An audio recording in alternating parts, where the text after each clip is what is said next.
In one of the most freak injuries we've seen since at least Paul George in the NBA's landscape, Gordon Hayward played for 6 minutes as a Boston Celtic before landing extremely awkwardly enough to fracture his left ankle. I was gonna say viewer discretion advised, but right into it itself we go. It's brutal, it's graphic. We don't necessarily want to show it, but the internet is a sick place. It really does suck. I mean, look at the front row reaction. Oh yeah, I mean, there's guys pointing at it. One woman can't even look at it. We have the video of the play itself from NBA on TNT and B-Ball Breakdown, so you can run that after the pictures. Is one of Dwayne Wade praying, because when you see something like that, it's. Look at the bench too. There's nothing you could do about that. That is as much of a natural play as anything could be. It's just an awkward landing, the same in a way as Paul George, Kevin Ware, these guys who have experienced some of the most brutal injuries we've seen in sports, or at least in basketball. There's nothing that can be done to ever prevent that. You put a damper on the entire first half of the game. Gordon Hayward, who was coming into the season, looked like in the best shape of his life, coming off the best season of his life. Arguably, at times last year, an All-NBA third team forward, missing out on that only by, I think, a handful or a fistful of votes to get to that point. And of course, a new look Celtics. The conversation right afterwards turned to, if you turn to the worst place on earth, Twitter. In any kind of immediacy, Skip Bayless had this to say, which is not surprising if you know who Skip Bayless is. Check your mans. If Gordon Hayward is gone, maybe for the season, LeBron's path to losing his 6 finals gets even easier. No shit, Skip Bayless. You don't need to fucking say it 10 seconds after the injury. DeMar DeRozan, you're a clown for that tweet after a man gets hurt with a potential career-ending injury. Shit bigger than basketball. Rick Strom, your thoughts on Gordon Hayward's injury? Firstly, obviously, it's devastating for Gordon Hayward, and I cannot even fathom not only having that injury happen to me, but how Gordon Hayward must be feeling, thinking that you leave Utah, you go to arguably the second best team in the East, you're riding high with this core that you guys have, you reunite with your college coach. It's this long off season of so many headlines. You finally get there, you play the team that you're probably gonna meet in the Eastern Conference Finals, and then you dislocate your ankle and it gets put in a cast, you get stretchered off, and you are waiting just to be transported to the hospital, and that's your debut. So I can't imagine what Gordon Hayward is going through, considering that not only with the contract that he signed, but this was like a fresh beginning on a team that really could go to not only the Eastern Conference Finals, but the NBA Finals. So that's the first point. Yes. Fractured his ankle, not dislocated. I saw on ESPN it said dislocated, but nonetheless, fractured ankle. Here's what we could say. It's fucked. He's going to need surgery, and he's probably going to have that in the next few days. Dislocation, one that could just be popped back in place. For one, break is like this. It's when there's still technically the bone is attached. Fractured it's completely split. How do I even put this in the most optimistic light possible? A clean fracture is the best case scenario, always. Because what I mean by this is it's the best case scenario over a break or any kind of torn ligaments, those kind of things, because it usually could lead to a hopefully quicker recovery and quicker getting into rehab. The only issue though is because it's the ankle opposed to the leg. It would have been a better scenario if it was the leg opposed to the ankle. Bone spurs. Bone spurs cause absolute fucking nightmares for all sports players, anybody in sports.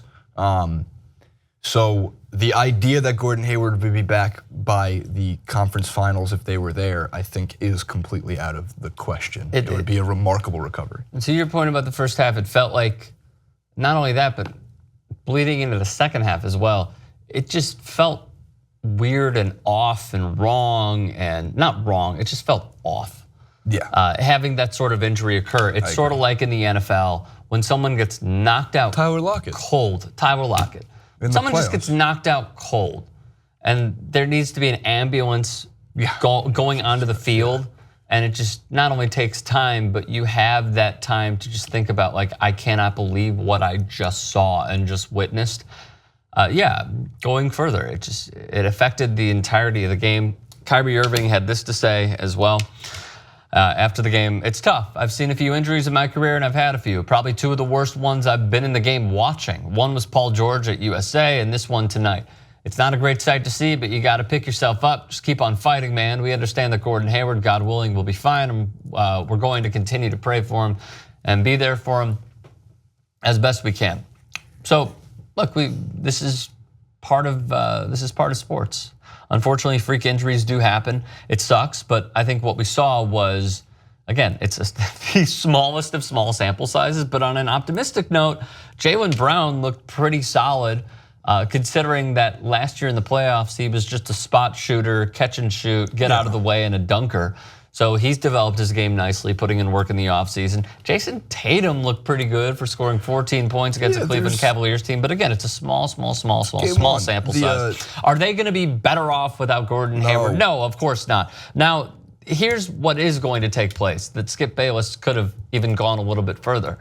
This injury is terrible. Huge year for Marcus Smart, who is in a contract year right now and is on a prove-it deal. Now, granted, anything that he does this season, he's going to get paid by our stretch of the imagination because the salary cap is so ridiculous now and the money is so ridiculous. So is he going to get paid? Yes.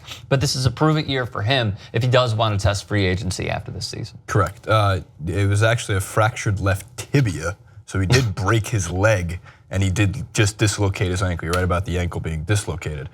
So that's even worse than I even expected because I thought he fractured his ankle.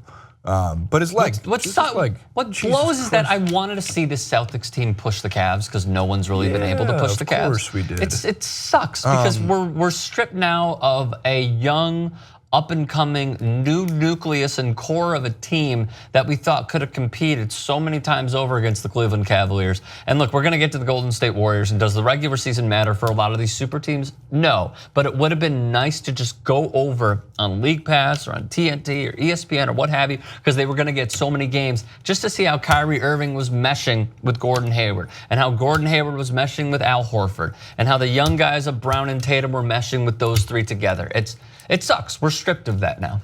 Kyrie Irving low-key had 10 assists in that game, which a lot of people were talking about. Can Kyrie Irving do more than just be a score-first point guard? Obviously, it's his best asset. Obviously, you saw on back-to-back possessions where he hit three-pointers, especially one falling away.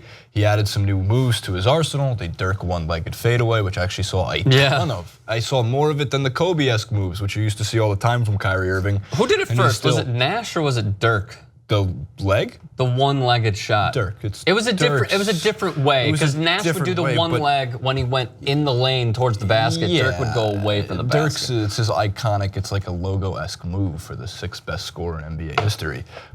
That's Dirk's move and it will always be Dirk's move. In terms of the Jaylen Brown and Jason Tatum thing, I love the fact that they rolled out their starting lineup with both those guys in the starting lineup. One of the things that we've discussed multiple times, at least for the 2 years that I've been watching Jaylen Brown and seeing him in Summer League, is that he needs to turn some of that, and I use this word too much, but that athleticism, that motor that he has, into confidence. Draft lingo 101, huh? He wants to turn it into confidence. He needs to turn it into using that to interfere with other players. The reason why Jaylen Brown was touted so highly as a prospect was because of partially his transition defense. It was never supposed to be about his offense. He was that guy who's going to use his long ass limbs and his speed to get in the way in a new fast-paced NBA, up and down the court. So when you watch Jaylen Brown turn that into some offensive momentum, as you saw him almost throw it over. Well, LeBron got out of the way. LeBron ain't blocking your shot in the regular season. He's not even going to go up against you in the regular season for the most part, especially game one. But I'm going to be honest, if LeBron did go up, I'm not convinced that LeBron was going to stop this 20-year-old from throwing it down in his face because, I mean, Jaylen Brown got way the fuck up there. I'll take LeBron 9 times out of 10. Yeah. But in that block situation, regardless, you can see some hope, some promise from the young stars. The only super beneficial thing to Gordon Hayward getting injured is, yes, Brown and Tatum, who are already in the starting lineup, are going to get more touches.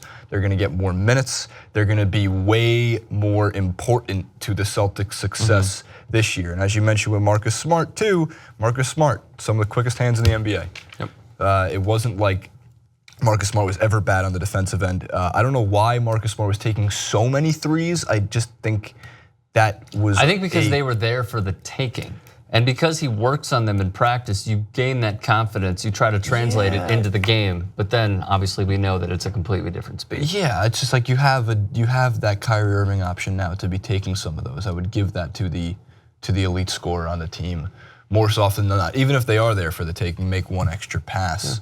Especially because Kyrie was having some trouble getting open on pick and roll switches. The Cavs defense never been great, but there was a lot of struggle with him finding his way in to the lane.